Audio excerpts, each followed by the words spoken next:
Hello, everyone. Welcome to another episode of the Noisy Neighbours podcast. Christian, the season ended on Sunday. We somehow both won. Obviously, more ramifications for yourself being City Champions League. How are you doing, mate?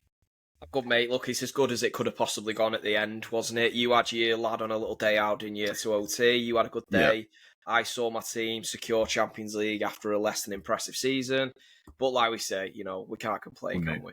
No, that's it. Yeah, I suppose missing out on Champions League would have been catastrophic for City. Exactly. So you got the job done, and I did take my little lad to his first ever league game at Old Trafford. How was your day?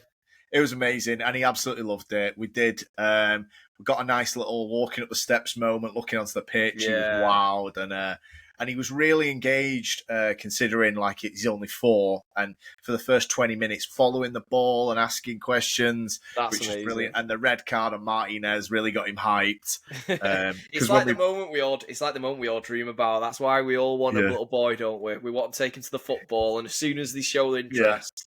It doesn't get any better. And there was loads of Irish United fans in the Trafford pub on St Matt Busby Way, which they were like high-fiving him, and he was just buzzing. That's amazing. No, great day. So yeah, obviously, Christian, we're getting on here, end of the season. We want to look at the squad for both our teams. We're going to do a City episode after this. This is the United episode. We're going to look at the squad. We created a tier list on a very good website created by someone a lot smarter than me.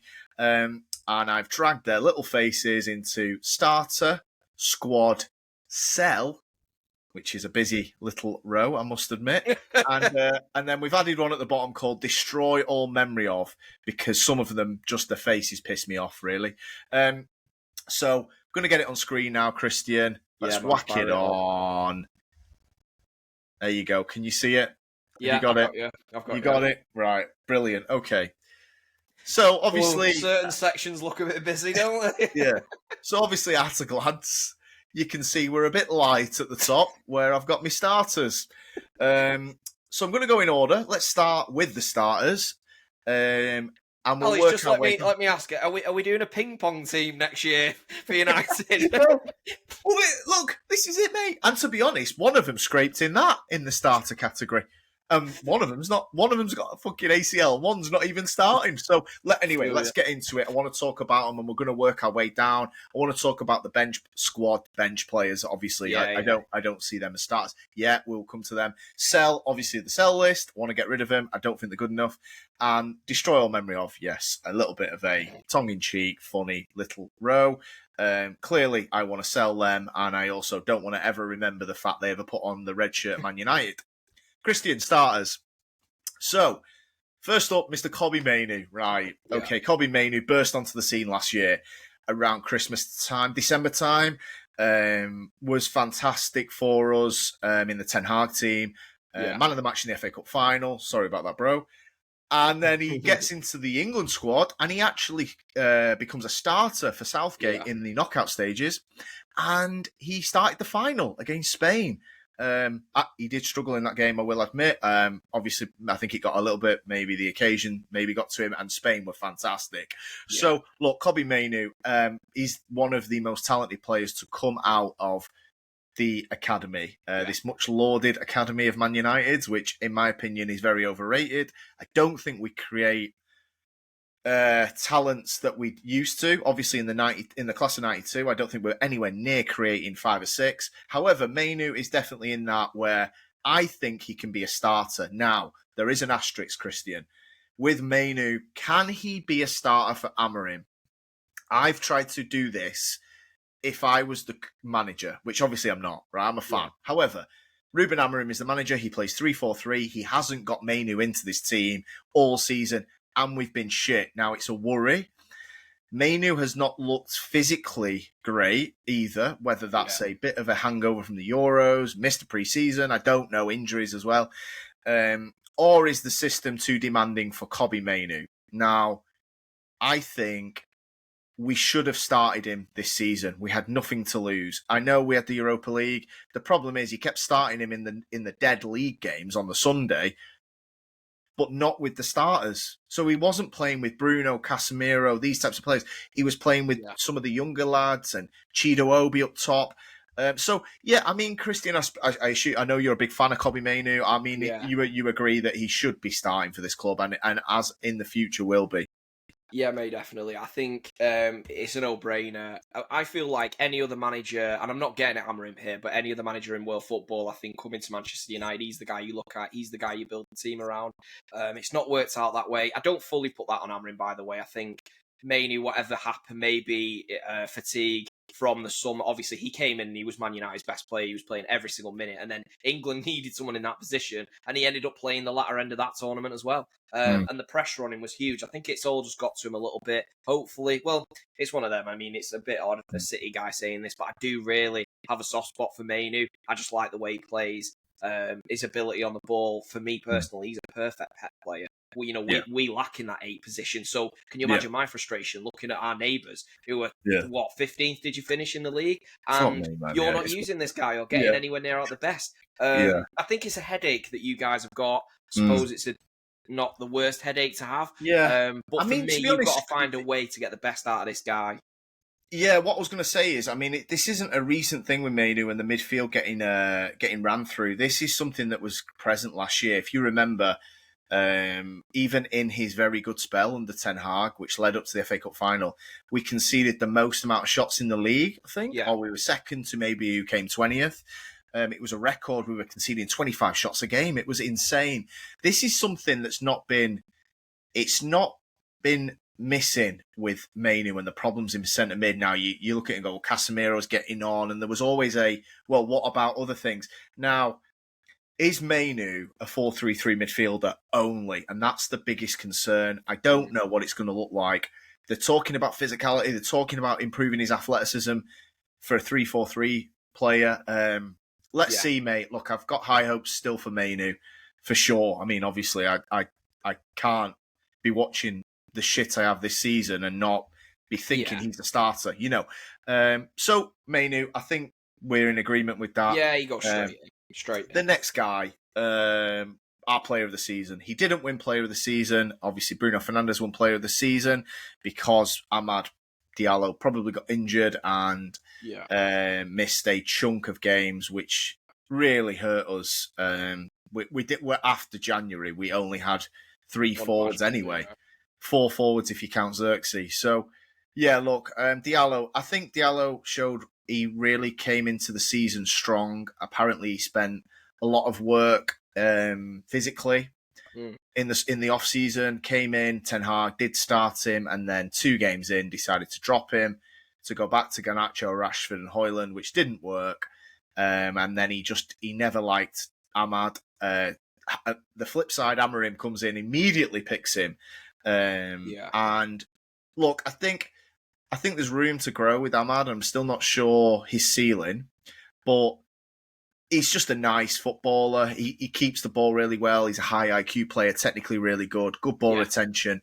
Look, he got 8 goals, which, considering he missed 3 months, he could have been looking at a 12, 13 goal season, which is nice effort from him. And he's been at right wing back here and there as well. So, look, I think big season next year for Amad, because we see this a lot where somebody plays well, they come back the next season and they're considerably worse. So, look, I think Amad I see as a starter, maybe in that wing back role in this system, and it allows us to play another 10. Yeah, I hope, in a way, I hope he doesn't get moved back to a wing back, me personally, because I when he first came through, I suppose I was the one questioning you on the early days of the pod, and I was saying, like, United are so guilty of this overhyping players, and I don't feel like it helps you or the player in the long run. But I've sort of done a bit of a U-turn on the more I've watched of Amad, and since he's come back into the team after his injury, you really see the difference of when Man United play with him and when Man United don't play with him. Like, you are absolutely toothless without him. I mean, for a Bruno moment, a Bruno pen, a Bruno free kick, etc. Amad has got genuine ability. He's good on the ball. He can beat a man. Defenders panic when he runs at them. I mean, you look at the first half of the Europa League. He genuinely does put the fear into fullbacks. They don't like playing against him. I know he was fatigued as hell and the second half and the way he did. But I think I'd like to see. It'll be interesting to see him next year. I wouldn't like to see him going back to a wing back. I feel like that could do exactly what you said. when you were like, they could come back the next year and be a bit of a drop-off, and I feel like that's leading for that to happen if you go down that route. Yeah, no, I take your point. I think as well, like, he's showing that for people who do graft and put the effort in, this club isn't a graveyard. The players need to look at themselves, and I think a few of them get by on the excuse that, well, everyone who comes here fails. But he's showing that, no, I put the effort in the off-season. Ten Hag should have played him, didn't. He's found a manager who has put massive trust in him. And look, he's been a bright spark. I dread to think, well, we did see what it was like without him. We lost nearly every single league game between February and May. So, it's a great shout, that, Alex, what you've just mentioned there. And I think a lot of your players, they do lean into this. I mean, they get found out anyway because they end up moving on. Look at Sancho. Yeah, okay, he fucking scored last night. Oh, well, you lot are laughing. That's the best thing to ever happen. If that comes then into buying him, then United are 25 million better off or whatever they're paying for him. These players that have been such mercenaries and they use this bullshit like curse thing of going there. No, he's an example. You put in the graph. You can play well at this club. Have you got the ability or have you not? At the end of the day, it's a lot easier to shine in a shitter team than it is in a team full of stars. So, you know what I'm saying? It doesn't add up to this whole curse bollocks. It's put in the work, man. Put in the work, and it hit home when in the derby he dropped Rashford and Garnacho, and Ahmad won the penalty and scored the winner. Yeah, he changed with a bit of help from City, admittedly. However, you know, he did stand up in that game and he does press really well. Great off the ball. So, look, I really like Diallo. Great kid. And I really hope he does go on to be one of our best players. Look, I think I hate the word potential, but I do see some growth in Ahmad and I think there's more to come. So, let's see. Big season next season. Last guy on my starters list is Lisandro Martinez. I do like Martinez. This is a weird one because he has got a torn ACL. He's recovering from a serious injury. I'm doing the math. Next season he's going to definitely miss the start of next season. It's probably going to be Christmas potentially when we see Martinez. And I do worry about him generally. He picks up injuries. I think from his play style, to be honest. I think he's constantly lunging round and he's too aggressive. But he's a good guy to have, and I think that certainly in a back three, I actually weirdly prefer him in a back three because he's good on the ball, takes a bit of pressure off him. So I do see him as that left centre-back starter for Amorim. What the team ceiling is with him, I don't know because I've no idea what's going to come back. He's had 3 surgeries on his foot, that metatarsal that they kept botching. Yeah. And now, obviously, the biggie is he's tore his cruciate. So, look, you know, I think certainly as a back three, if he can get himself fit, he's perfect in a back three. He is. I mean, I agree, mate. He offers such balance, but it's that big question, mate. Can he keep himself fit? Can he get himself out of this rut of injury after injury? And mate, he's not going out for 2 weeks, 3 weeks. No. When he gets one, it seems to be 6. It seems to be I just don't see him again for the lunging season. round. It is his play style. I do look. ACLs can happen. Look, I've torn my own, so I know how nonchalant they can be. However, with some people, it does like I always thought different types of players, but I always felt like who was that guy who tore his ACL for West Ham Chelsea, the centre back, got in a bit of trouble with kicking a cat once. Oh, Zuma. I thought you meant Zuma, and his play style, he's like this. He's lanky and he's like over. He didn't do it when he volleyed that cat, did he? No. He yeah. I knew if I said that, you knew I was on about. So he had that lanky sort of play style. Smalling was a bit similar. I think it contributed to injuries. Lisandro is not like them two, clearly, but the ways he's constantly lunging, trying to win it too much. Yeah. So look, I don't know with Martinez. I put him in there because I thought, God, if I only put 2 in the starter section, I mean, it's barely, like you said, it's barely enough for a toboggan team, never mind a footy team. So look, let's get on to the squad players, Christian.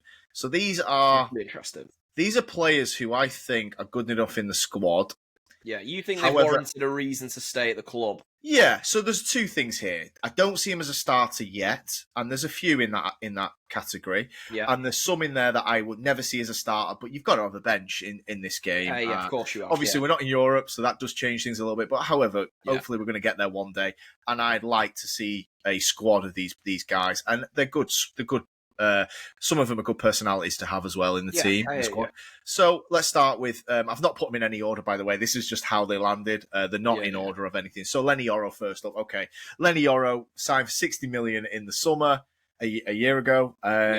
Obviously, we paid a lot of money because apparently Real Madrid wanted him. Yoro had a very tough start. He broke his foot in pre-season, then gets put into a back three that he's never played before. He then gets torn a new one by Suleimane of Southampton, who apparently only ever played that night, and we never seen him again. Look, Yoro, I think Yoro's got good qualities. I do see potential. I think that the fee is insane, that we are on a prayer that he does improve and become a starter. I think he could become a starter, honestly. I think there's definitely, look, he is very young, and I'm not the person who's going to be sticking up for people age-wise, but he's performed pretty well. I've got to give him his credit in the Europa League particularly. He has been very solid. We're seeing a little bit more. I think there's loads more to come of him bringing the ball out. Whether that'll come in a better team, I don't know. But good qualities from Yoro. I just think the fee was insane. But yeah. I think you'll be surprised on my opinion on Yoro. So, yes, he has got a lot of frailties to his game, and we've seen in certain Prem matches where he's really struggled. But it is worth mentioning he has not used this system. And I do think in the long run it will suit him. Again, with Lisandro, I think these players can work.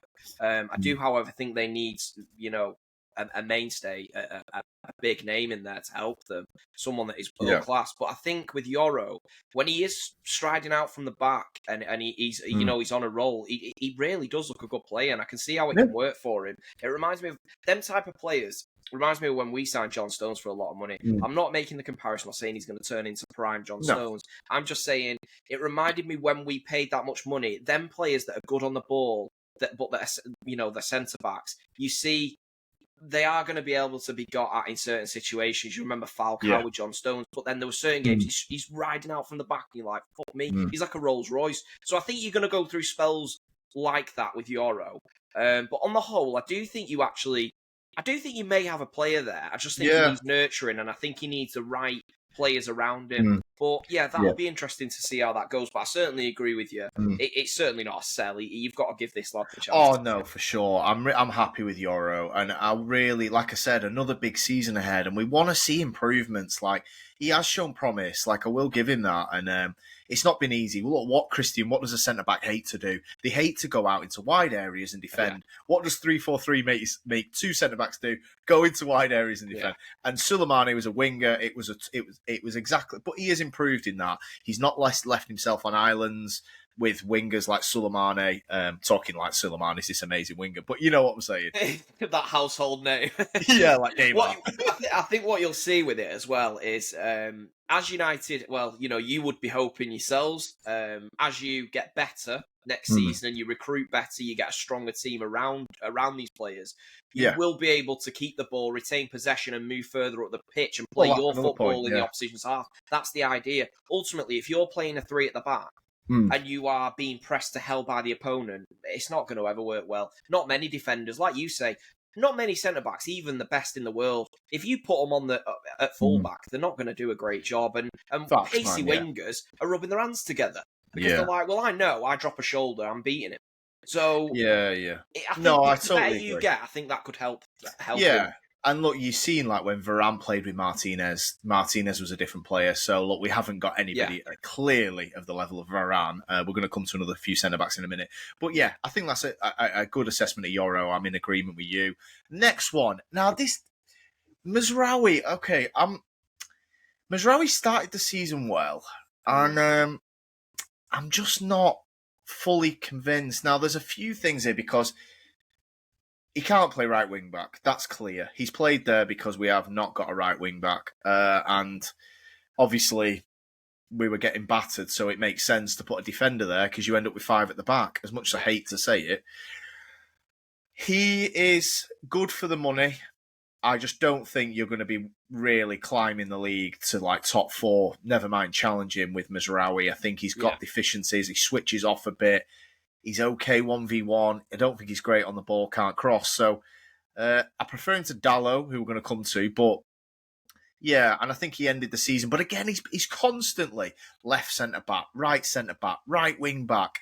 Ten Hag played him number 10. I don't know what the fuck he saw. But that's the thing with Mazraoui. I think he's definitely a good guy to have in the squad. Yeah. Can plug him into games. I don't think he's going to cost you.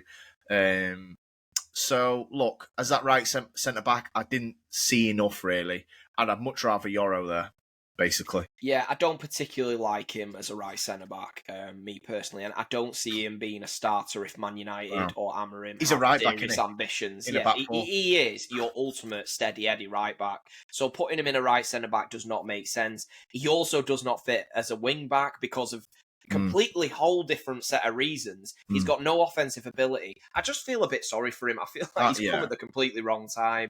If he was bought and what you wanted was what it says on the tin as a right back, then you're probably all right with him, to be fair.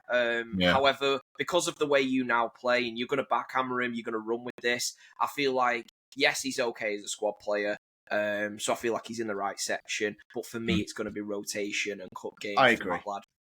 No, I think that's really fair. And unlucky in the circumstances, but probably the same way Wan-Bissaka would be in the same position, really. So we However, Alex, we will add, we will add an asterisk as well, because we're saying that, but United, obviously, you've got 3 players as starters. United are not going to go out and sign 8. Do you know what I mean? Yeah, I'd be surprised. And that's if all 8 are great as well. This is, I mean, this is he might me be starting. We're just saying our opinions on what we would do if you have some sort of war chest available. Oh, yeah, this is me just looking at the squad with, there's no sort of squad building here. I know some of these are going to be started.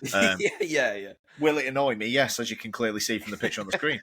Okay, comes to the next one. Another signing in the summer. We've actually got 3 in a row here. Matthijs De Ligt. Right, okay, De Ligt.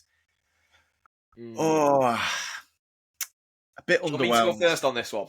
Go on, you can go first. We'll switch it up, Adam, because I wonder what you're going to say, right? But I'd personally have gone for De Ligt, only because you mentioned something when we were doing a watch along one time, and I couldn't have agreed with you more. You said he is the João Felix of centre backs, and he is. He's got that name, but for me, he's never fulfilled his potential, and I just don't. I don't know. I just don't see it. I've seen some games, and there's certain things you like, but I don't know. I just can't. Yeah, I'm not too sure with him personally, and I think he's a player. The reason I say sell, I actually think because of the João Felix of centre backs, this name thing that he's got, you probably could recoup some funds on it and actually go and get someone that could be the guy in defence for you. Yeah, I agree. I mean, look, I think in the current situation is probably why he's not in the sell list, because I hear he's probably in the start. Realistically, he is a starter. So I've put him in between, really, as a bench player. So, De Ligt, I think I've seen more reasons why he's been bounced around than I have that this is any sort of remontada career shit with him. But, look, he's a good personality, and I think he's better than Maguire. So if you shift Maguire and have De Ligt in the Maguire role of he's not a starter, but he can come in, I'm happy-ish with that. You ain't winning leagues with this guy, not in the Prem, unless you are talking Yoro and Martinez become elite in this back 3, which they're not. So, look, a weird one with De Ligt. I don't think he's fantastic on the ball either. And the back 3, I think all 3 of them have got to be great on the ball. So, just look, I think the João Felix are centre-backs. I really do remember I was extremely pissed off in that watch-along, which is no surprise for anybody who watches us. But, probably a bit harsh, but I do understand why you like that comparison, because it is. Everybody keeps going. Matthijs De Ligt, 19-year-old captain, led Ajax to a Champions League semi-final, but they also gaffed it to fucking Tottenham. Like, everyone talks about this Ten Hag Ajax team, and really, it actually died in the exact moment they were meant to win. Like, so look. Yeah, I know what you mean. And to be fair, you ended up with another one of their guys from that era as well, didn't you? You had Donny van der Beek. God, does he still play for United? Where has he gone these days? No, he's gone. He went for 600. Is he on this list? Went for 600 grand. No, but a few of the other Ajax lads are on this list. I bet they are. One's grinning away at the bottom. Right. So, we've done them 3. Right, Casemiro. Look, appreciate Casemiro from this season. I think he was a big part of why we nearly saved the season with the Europa League. He's grafted. Another one who's rolled his sleeves up. Amorim said, "You don't fit my team. However, he's grafted. He's got himself back in. Fair play to the guy. Obviously, he's been an all-time great player. We saw the best of him for one season, unfortunately. Again, Ten Hag really, really put him in a tough spot with that Mount and Fernandes midfield shit that he obviously got a bang on the head that summer and tried. And I don't think Casemiro ever got back last season. And in fairness, this season he has. So look, he's not going to go, and I'm happy to keep him round for another year as a squad player. He's only got a year left, Christian. I assume you agree. We've only he's got a year months left. And look, I mean, we know them comments Jamie Carragher made famously, and that was more on Ten Hag, though. I think Ten Hag set Casemiro. I think he sold him down the river with no oars, personally. There's certainly an element of that. Look, I was saying the same with Carragher. In fact, I'm not like at the time, but no, I was just going to say we all were saying the same. I'm not getting at Carragher. I just mean from his point of view, from Casemiro, it shows what kind of a character he is, and I think that he's got a year left. It's definitely worth having him as a squad player. You want to play like that in a transition. He's going to double down. And he's proved he's going to help you guys out. So, you can't argue with that, to be fair. No. Fairs. Diogo Dalot. This was honestly one of my hardest, right? And not that I'm not like losing sleep over Diogo Dalot, whether he's here or not. It's my issue with Dalot is that he's got qualities, but I also wouldn't really be bothered if he got sold. The reason I think keeping Dalot makes sense is because, one, you need options. He's very reliable.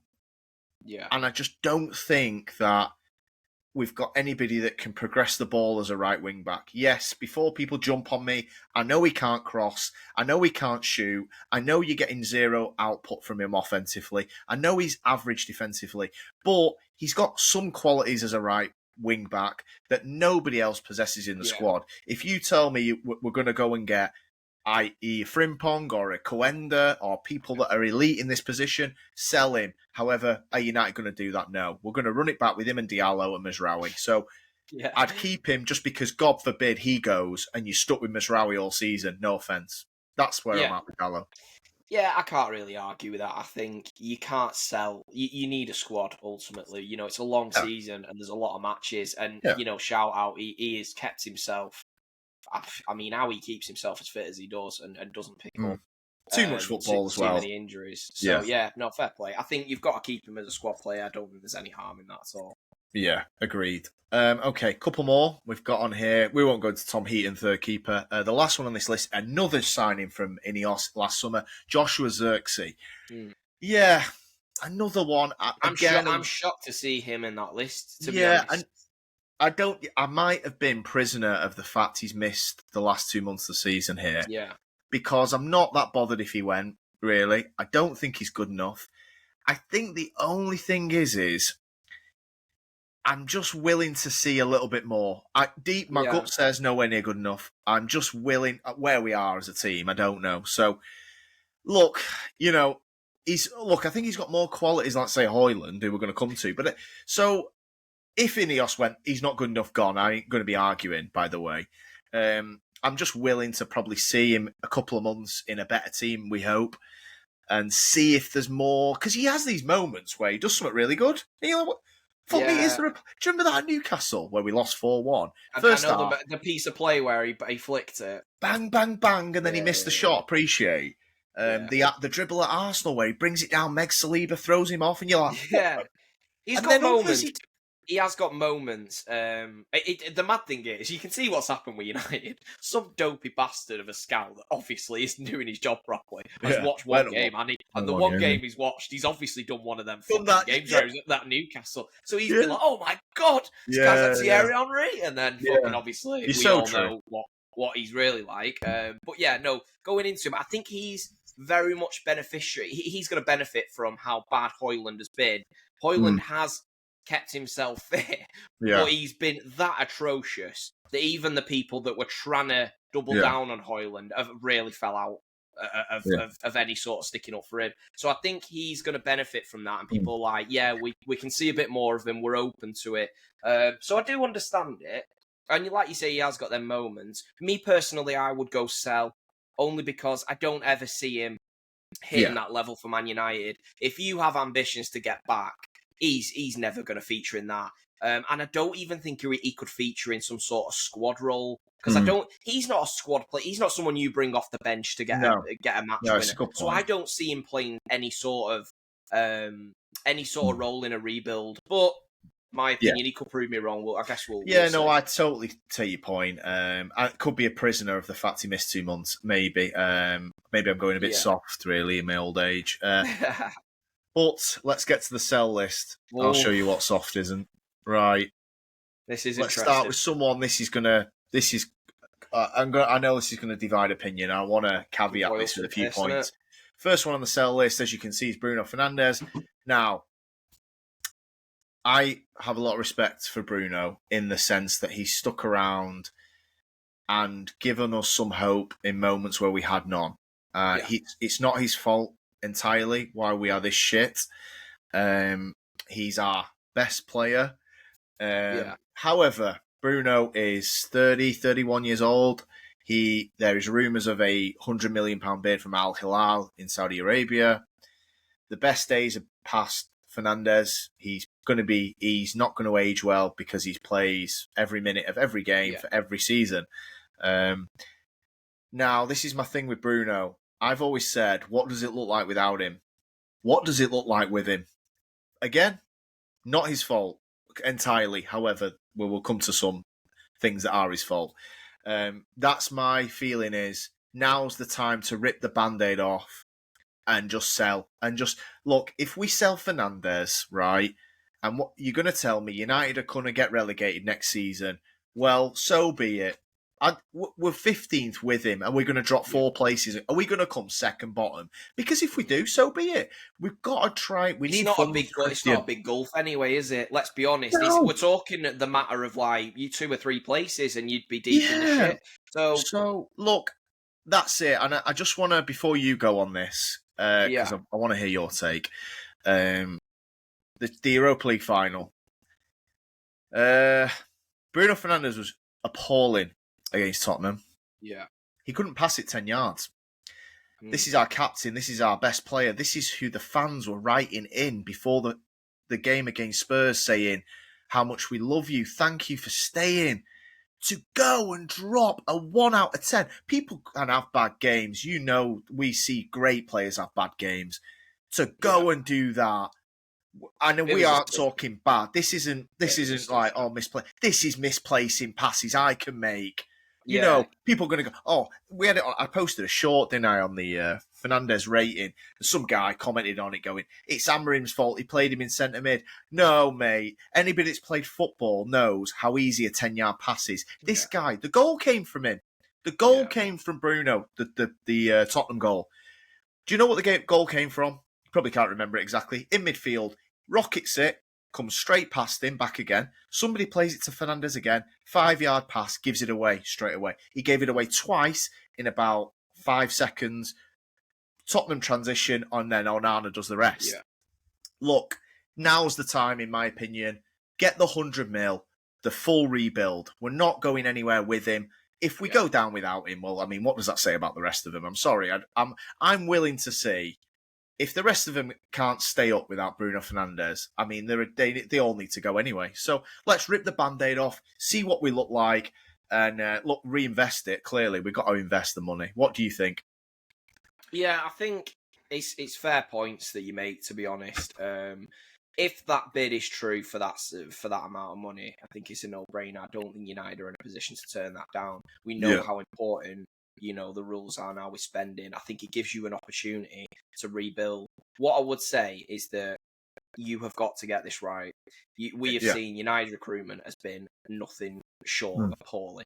So if you get 100 million for Bruno, what I would say is if you go and get another Hojlund, Zirkzee-esque signing and you spend big and it's that bad, I mean, you genuinely are in shit. So I suppose that's worth it for just to play devil's advocate. But overall, I do agree with you, Alex. I think the time is right. People have got to remember, yes, he is playing at a very good level now. these kind of players that have been flogged into the ground by teams, we've had a few. Bernardo is a perfect example. And when they go, and it is overnight and it's sudden. And the thing is, you go from 100 million valuation. We went with Bernardo, Alex. We were like, 60 million is not good enough. Well, I remember we signed him up to a new deal and we said this 60 million buyout clause we were all unhappy with, or 50 million or whatever it was. Alex, now we might have to give him away for free to Benfica or something. And this is the problem. And this is where United, that could be next year. Don't underestimate that's not an option, because it really could be. United have hammered this guy into the ground through no fault of his own. No. But I genuinely think get the money and rebuild. Yeah. I do just want to say, respect to Bruno. First couple of seasons he was brilliant and came into that Ollie team where we had Andreas Pereira as the only number 10 in the team. He came in January, took us from 8th to 3rd. We then came 2nd. But look, Bruno's got a history of big games, even in the peak. I never thought he turned up in big games, generally. Good in the FA Cup final against City. But look, last Wednesday was abysmal, and it was shocking, really. Really poor performance. So look, anybody watching this, I'm sure people disagree with me. Look, I'm not hating on Bruno. He's been important to this club. I'm not denying that. But now's the time to really just, like I said, rip the Band-Aid off, see what it looks like. But shout out Bruno for some good times, no doubt about it. Yeah, right, Luke Shaw did start the final. Luke Shaw has had moments in his career where he's been an amazing left-back. He is physically finished as a footballer. I don't want to go in on the guy too much. I like to think he is just his build. He's more of a Rooney build player. For somebody in that ilk of that sort of body type to pick up injuries like him, it's difficult. Rooney always used to say, "It takes me 5 games to get back into playing." And Luke Shaw's missed more than 5 games here and there. He misses time. He misses a lot of months. And look, I think he's in the sell list. Whether we can or not, I don't know. But look, physically past it. I wouldn't be surprised if he retires in the next couple of years. Yeah, I was just gonna mention that, Alex. I think when he was talking after that game, I don't think that was just an emotional thing because you lost a final. I think personally he's had some demons, and I think it could be soon as well. Because it was like Micah Richards had a similar thing as well, and his knees were just letting him down. His body was failing him. And I think these heavy-set guys, you're so right. I think especially when they start having knee injuries, things that are difficult to deal with, long recoveries, long rehabilitation, it's not easy. And I think he looks a bit of a beaten man, sure. Yeah, I think the best thing for him, because I remember Richard said this, and he said, I had offers at the end of my career, still really good money. And he said, I was cheating myself by doing it. And I feel like Shaw could be heading that way. But I suppose we'll see. I don't want to get him too much because he has had some rotten luck, that guy. And to be fair, when we've seen the best of him, he's played some great games against my club. I've supported him for the country, and he's played some great games there as well. I've always relied on him when we're getting to tournaments. I've always, and I think everyone in England, whether you're City, United, Liverpool, we always sort of say, what's Luke Shaw's fitness looking like? You know what I mean? So that's a big compliment to him. No, for sure. I think that's a real look. I just want to say the injury in 2015 when it was under Louis van Gaal. Going into that, he started the season. He was our best player, and I know your left back shouldn't be your best player. Maybe that was an indictment on the squad at the time, but he was fantastic, and it was heartbreaking to see him suffer that injury. And he has reached heights since then. Fair play to him. However, look, we can't have a guy that never plays. And against Tottenham, he wasn't terrible. The ball in, you could say a bit unlucky. It's his arm and then it goes in. But look, you can't miss 3 months and come into games. And he is making a habit of this now. So look, feel for you slightly, Luke. And I know on your day you were fantastic, but time's time, mate. I think, like you said, I think it could be a Varane situation where, like Varane against City, that was his game where he was like, I know this. That was the last I had to give. Might be the same with Shaw. Okay, 2 guys on the list here. Evans and Eriksson left the club on a free. No hate on both. Both had moments at the club that they were very good. Jonny Evans, obviously, over 2 stints. Yeah. Okay, summer signing from last year, Manuel Ugarte. we sold Scott McTominay to sanction this deal for £50 million from PSG. And for a club that spent 50 million on Fred and then spent the next 5 years saying, why did we do it? To then go and do it again. Takes... But worse. But worse, because I believe Fred was better in transition, and he had moments when Fred could pass. Fred was great in big games, always turned up against City for some ridiculous reason. You know that. I think it was the thought of De Bruyne got the best out of Fred. Ugarte, he is a defensive midfielder that makes the team look like they're more open when he plays. You get this with midfielders. It's ball chasing. It's not reading the game. Do you ever see Rodri, Busquets, Carrick in a rush, charging round the pitch? Do you ever see that? You don't. You know why? Because they read the game. You come to me and I'll take it off you. I'm gonna pick up spaces. I know what's going on. Yeah. He's just he just sprints round. Oh, yeah, his ball pressure and his tackling stats will be high. Look at everything else. We get decimated when he plays. So, look, Casemiro held him together in this season. And Casemiro must be like, fuck me, mate. You should be where I was, winning 3 Champions Leagues in a row. So, not great on the ball. Really disappointed with Ugarte. Should never have bought him. Selling McTominay was right, but not buying him was stupid. Yeah, I think you can't argue with Alex. My opinions on him pretty similar to yours, to be fair. I think this guy's always got a cock up in him as well. I don't think he's ever calm on the ball. I think, like you said, he's even rushed in possession.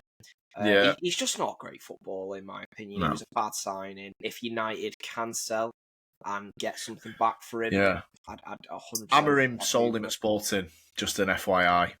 I did not know that. So, obviously, Paris bought him. You might be like, well, did he have a choice in the matter? But the fact is, Sporting went on to better things without him as well, under Ruben Amorim. So, might say a few things there. And look, PSG are the best team in Europe by selling him and replacing him with Jonny Evans, who, obviously, good old United facilitated. So, you're welcome, Paris. Good luck on Saturday.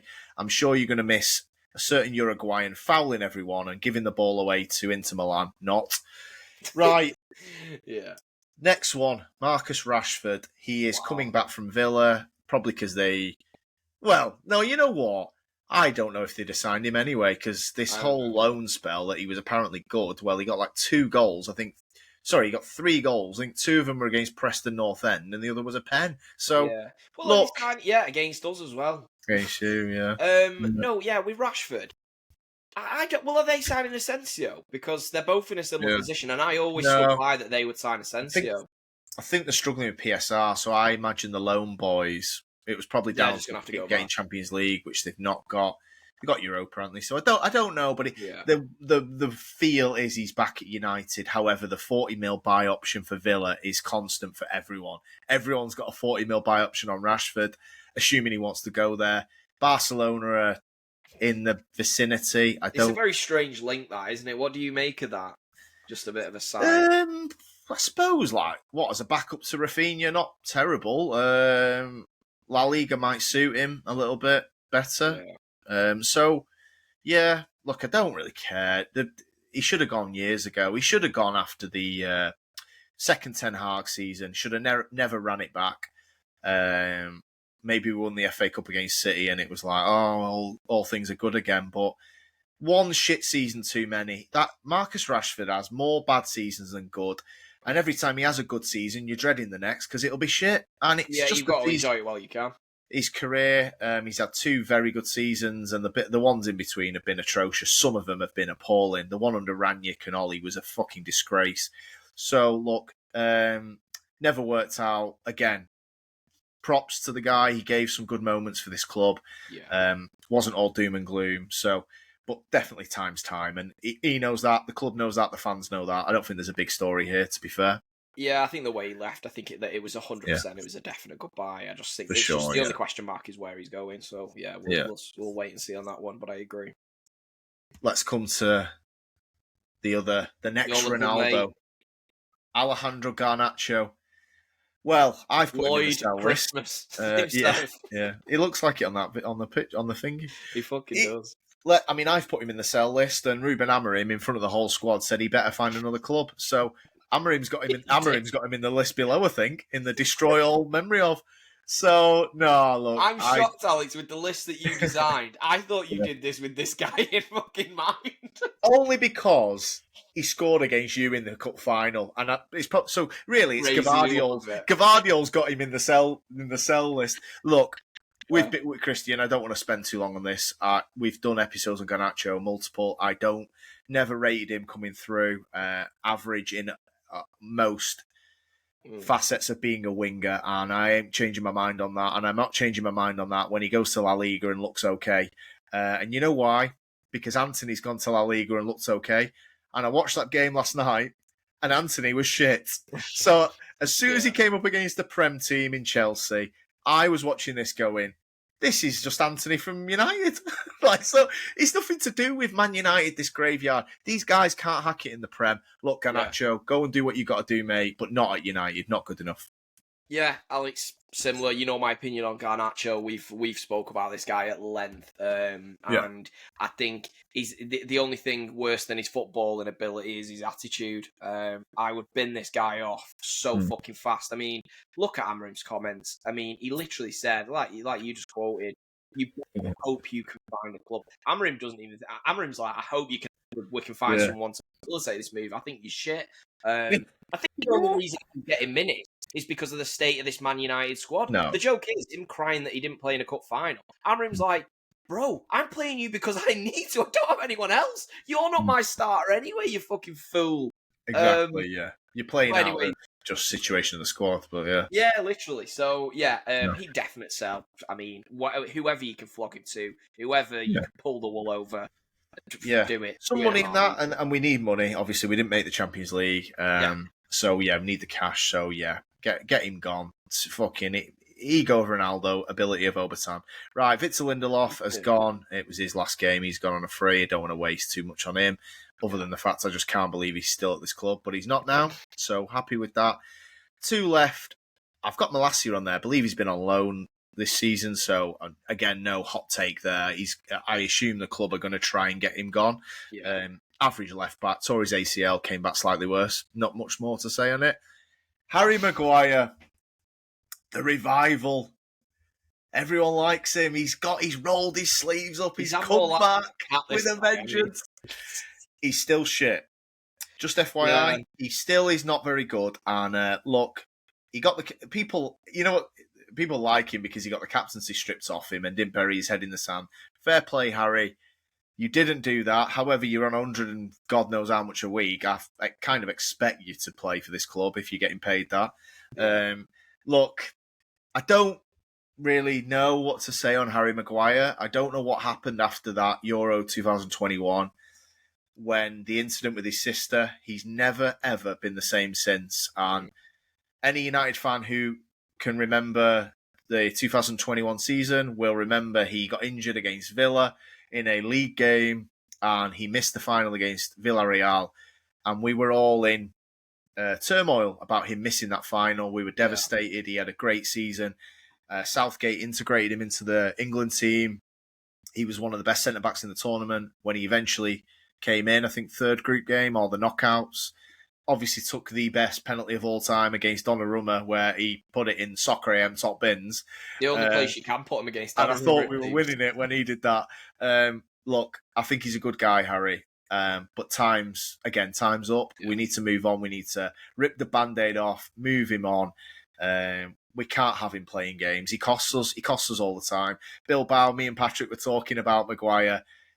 We're 3-0 up. He sends a blind pass over his shoulder. The guy spanks it in from 25 yards. It's just what these players do continually. That's it, really. Yeah, and the thing is, the older you get, them things become worse and worse, them lapses in concentration, but he's not even got a good concentration now. So what's another year or two going to look like? If United can sell him, but the reality is, Alex, I don't think you can because you've tried to sell him. You accepted a bid from West Ham, wasn't it? Maybe we have triggered his final year, and then that'll be him gone. So another one on a free next year, I think. Another one on a free, right? Yeah. So that's what we do. Yeah, it looks like he's going to get another year. You'll be hoping you sign someone that you won't have to see that much of Harry Maguire, because the thing is, it's like United signed these centre-backs, and then the next minute it's like, Maguire's got an injury, he can't play, and it's like, well, he wasn't even meant to be playing the start of the season, but every year it just seems to happen, so I don't know, man, we'll see, but yeah, I do agree, by the way, of course, he should be in that list, so. On Sunday, I was there watching the end of this shocking season. The back three was Evans, Maguire, Lindelof. Oh my God. And I'm sat there thinking, we have spent damn near $1 billion since Ollie took charge of this club, and I'm sat here watching Evans, Maguire and Lindelof try and see out a 1-0 at the time win against Villa. I know we got a second to settle our nerves against 10-man Villa. Yeah, look. Hey, as well, just a quick one. Jonny Evans came back because he didn't have anywhere else to train at the time. Yeah. So he was just using Carrington to train. The next minute, he's starting games for Man United. I know. Right, let's get to the favourite list. The favourite row. Destroy all memory of. These are the players that I want to never, ever not only see again in a United shirt, I never want to remember they played for this club. We'll go right to left this time because of the order I've done it in. I don't want to end on a reserve keeper, but I do just want to talk about Bayindir. I was there on Sunday, like we've said. I was at Bayindir's end. I saw him fail to pick up a ball rolling at 2 miles an hour and give a goal to Morgan Rogers, but for a bad call by the ref. Yeah. This guy, only Man United can find a worse goalkeeper than Andre Onana.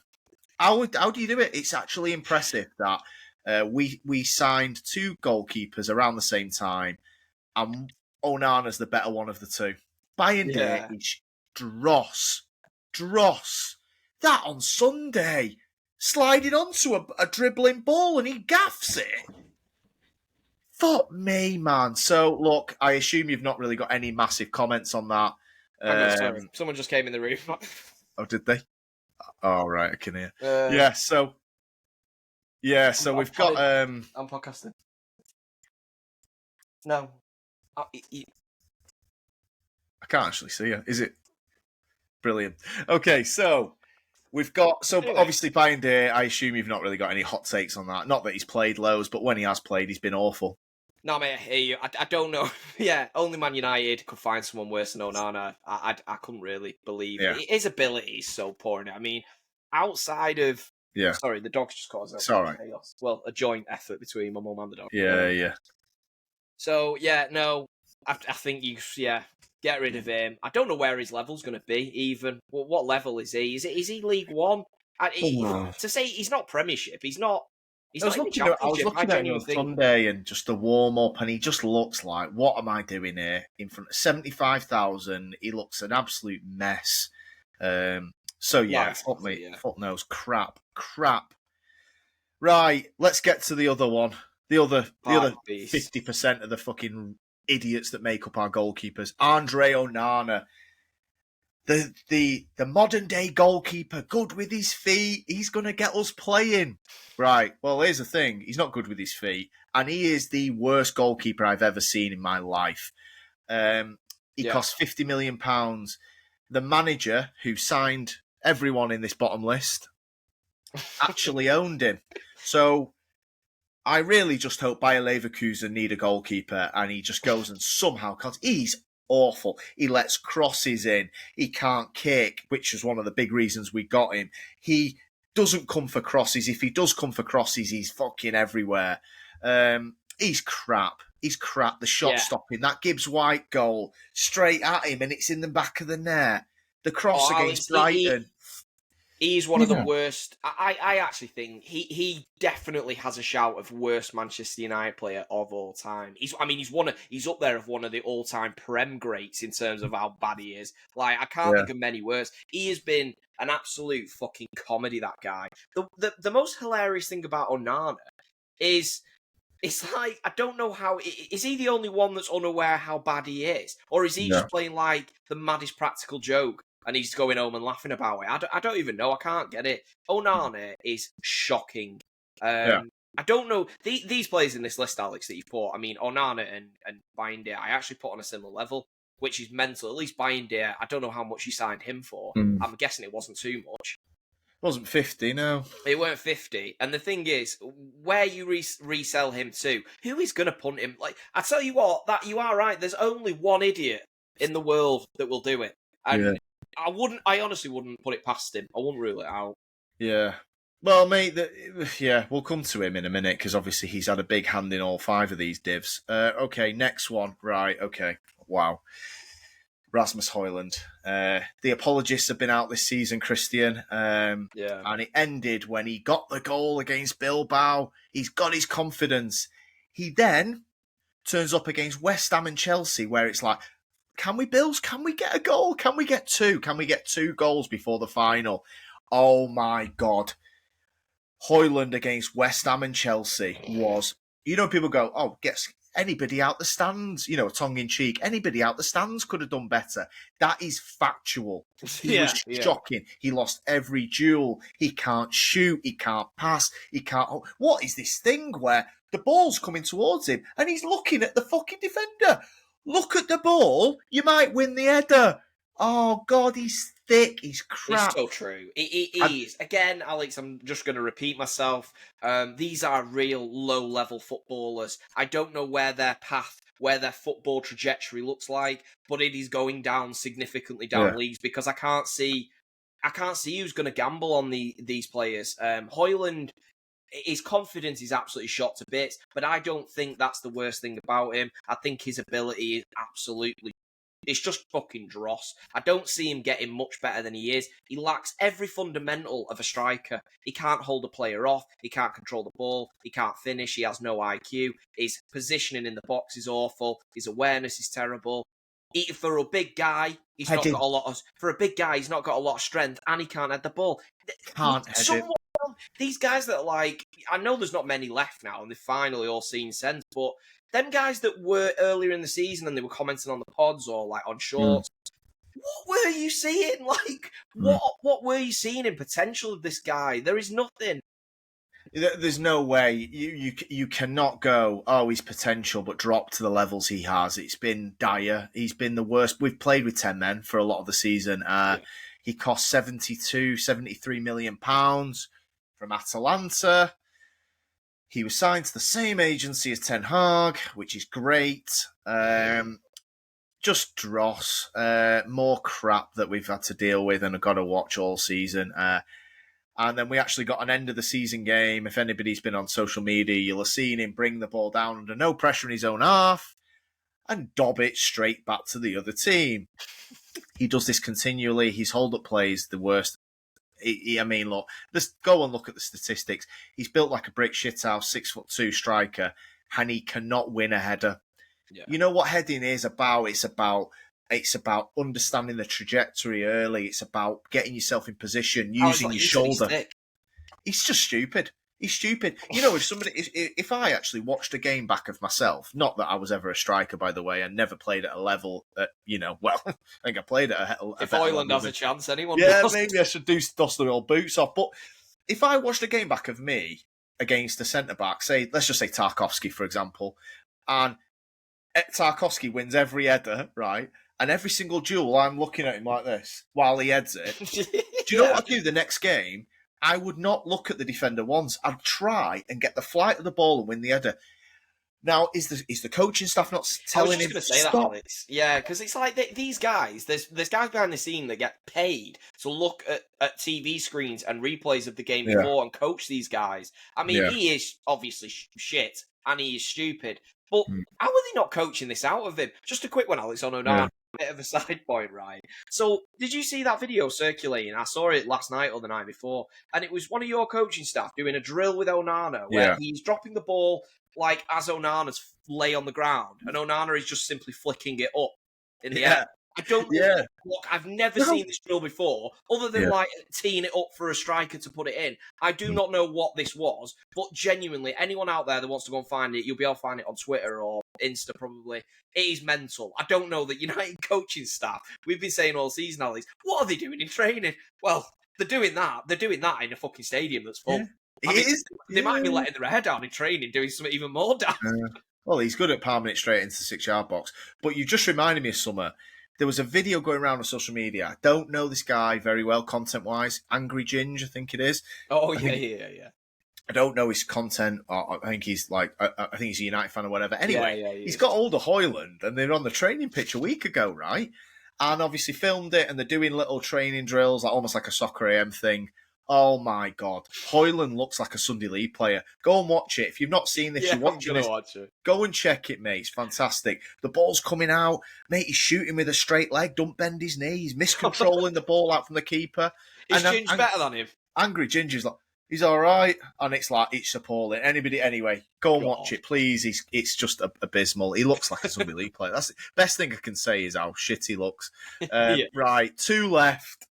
Oh, from the Ten Hag era, the biggie. He's ex-player, the right winger for Man United. Nail. This is the nail in the coffin. This Antony, 85 fucking mil, 90 mil, whatever we decided to pay. We're probably still paying it now on Klarna. Antony, right? Ten Hag managed to persuade this fucking ridiculous club to credit card a right winger from the Eredivisie for 90 million, who has shown very little, and this club did it. Antony, right? Well, look, I sort of mentioned it earlier in the video. I watched Betis last night after this revival of Antony at Real Betis. Comes up against Cucurella, an average left back from the Prem, and he's cutting in, he's off balance, he's over it in crosses, he's shooting. I went, this is fucking Antony from United. So, you know what it says to me? La Liga give you a bit more space and a bit more time, and they're not as quick, and he gets a few more stats. That's basically it. Abysmal signing. You should never be spending 90 million from a league like that, ever. Yeah, one of the worst signings of all time. Again, in the Prem, even not just United's history. Antony, I don't see much in him. Yeah, he has had a bit of a push in La Liga, but I do tend to agree with you. We've seen players in the past. We've seen a lot of wingers come from La Liga. We've had a few. Tottenham have bought a couple, and they do look like world beaters over there. Suddenly they come here and they can't hack it. I think I agree with you. I think it's just another story of that. It probably will get you a little bit more money, though. People have been watching him. Maybe they'll try and give you some money for him. So it's not all bad regarding him. But yeah, in terms of that signing and what it meant for your club, these signings are so damaging when you sign a player for that much money, on that much money as well. It sets you back years. Because you've got to replace them, and you've also got to get them out of the team. By the way, he's also got a bad attitude. Again, I mean, I don't know how United do their scouting. It's like they go out the way to look for guys that are problematic. They just let managers do what they want continually. And we gave the reins to the ultimate idiot of all time in Ten Hag. And look at the list on screen. Yeah, it's terrible. At it. I mean, the bottom list is absolutely damning, isn't it? And he is to blame for it. Antony, paying that much money for Antony was a fucking madness. Like, I just don't know what... The fact he had these players is even more scary. At what he was actually doing, Ten Hag. It's insane. I mean, look, Bayer Leverkusen... I tell you what, they're getting they've got a bit of money. I cannot believe this. If this history repeats itself. Right, let's get to the last one. This really, really fucking irked me at the time. And obviously we weren't doing the pod at the time. However, I spoke to you on the day we were linked, the day we signed him, the debut against Wolves. Awful, awful, awful signing. Mason Mount, 60 million with a year left at Chelsea, to play centre mid with Casemiro and Bruno Fernandes. What was the club doing? What did nobody sit down with Eric and go, look, Eric, we really can't see this working. Casemiro has passed his best athletically. Bruno is a number 10, a risk-taking number 10. And you want to pair a weak, physical, sort of whatever he is, Mount, and nothing number 10. You know the thing with Mason Mount is, I always worry when the first time you say, well, what's he good at? When you say, describe a number 10 to me. If you say hard working first, I'm going to guess he's shit. What do people say about Mason? Well, he works hard. Teacher's pet. No. He's a number 10, not a number 6 or a number 8 or a right back. I want to know what he's doing that way, not that way. So right. Absolutely ridiculous signing. And not just Ten Hag, how nobody at this club looked at that. Christian, it's not even the fact that we had Fred and McTominay and it was like, let's replace Bruno with him. I actually would have got that I would have hated it. But it's like, positionally, let's go with 2 10s. Yeah, City did it with Silva and De Bruyne. You wanted to do it with, and Fernandinho, by the way. You wanted to do it with Casemiro, whose legs were on their way, and Bruno, who is nowhere near an 8, by the way. I know people go midfielder. Yeah, he isn't. And neither's Mount. Mount's an average number 10. He doesn't create, doesn't score. This is what I cannot believe it. I'll never get over this signing. And now it looks like Amorim likes him. Like Pat said, teacher's pet. I will be holding Amorim accountable if he starts this guy next season. I think he's shit. Yeah, Alex, even the average fan, when this guy was getting bought, they knew this wasn't going to work out, and they knew for the money that was being bandied around. I mean, what was even more mental is some Chelsea fans were upset about it. I've got to pray that they were leaning that just more on the emotional factor of that he came through the academy, because surely they knew how basic of a footballer he was. He is mid-table at best, but to be honest, of his recent form, he belongs in a team that finished where they did, and that's the best thing I could say about him. Yeah. I think Mason Mount, going forward, Amorim's got to be very careful, because when you start liking a play, if you give him too many chances, he could be the next thing for your downfall. You need to replace these guys. These are not Manchester United footballers. He was a mistake before it even happened. So yeah, that's the thing. Look, Hojlund and Antony, they have a little bit of what if about There's mystery. Them. Yeah. That was just fucking. Obviously, unfortunately for United, the mystery was that they were worse than we actually considered them being. Mason Mount I watched him be average for Chelsea for 5 seasons. So there was in England as well, and I hated it when Southgate did it. So look, have you ever seen that game, Alex? It's like a Chinese game show, and they have like very random items like a suit shoe or something like that, and it's either a cake or it is actually the shoe, and they bite into it to see if it is. I feel like that's what United's signing strategy is, and it's just they bite into it and they're like, is it Pedri? No, it's Mason Mount. Yeah. Is it a footballer? No, it's a Sunday League player. 60 mil, 200 grand a week. It's an electrician. You can't jump. Yeah. It's just classic, innit? I mean, look, here's the list. You can all see it on screen. Obviously, if you're watching this, comment, let me know your thoughts. However, that bottom list, all signed by Ten Hag for 300 million. Mason Mount, Antony, Hojlund, Onana, Bayindir. I don't need to include Bayindir. Let's just do the other 4. Mount, Antony, Hojlund, Onana, 270 mil. In the bin, in flames, gone. All of them are dross. And I mean, one's out on loan. We can't sell Onana because he looks like a car parking attendant with gloves on. Hojlund looks like Brock Lesnar up top wrestling with fucking centre backs, and Mason Mount is just a pathetic. That's going to be another Maguire where he'll just see out his contract. Another one on a free. Another one. Yeah. The joke is United. The joke is Alex. United will trigger an extra year.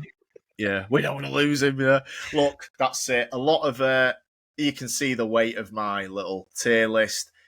Let us know your thoughts. That's enough for this season. And I hope when we're looking at the next squad, look, Matheus Cunha will be in the top list. I'll tell you that for free. He is going in as a starter. I was going to say, Alex, based on your list, we're going to be jumping on here doing a lot of emergency lives because you're going to need to sign a lot of starters. So, well, by definition, yeah. Well, we need 8. Yeah, exactly. So we'll see. So thanks for doing that, Christian. The season is over. That's my thoughts on the squad. That's what I think United should do. Look, we're clearly not going to be able to do that. It's probably going to be 4 or 5 out, 4 or 5 in. Let's hope that 4 or 5 in are fucking good, mate. Christian, as always, thank you for joining me to run through that. And if anybody's listening and disagree, agree, please let us know in the comments. Appreciate you all for listening. Thank you. Catch you on the next one. Cheers, guys.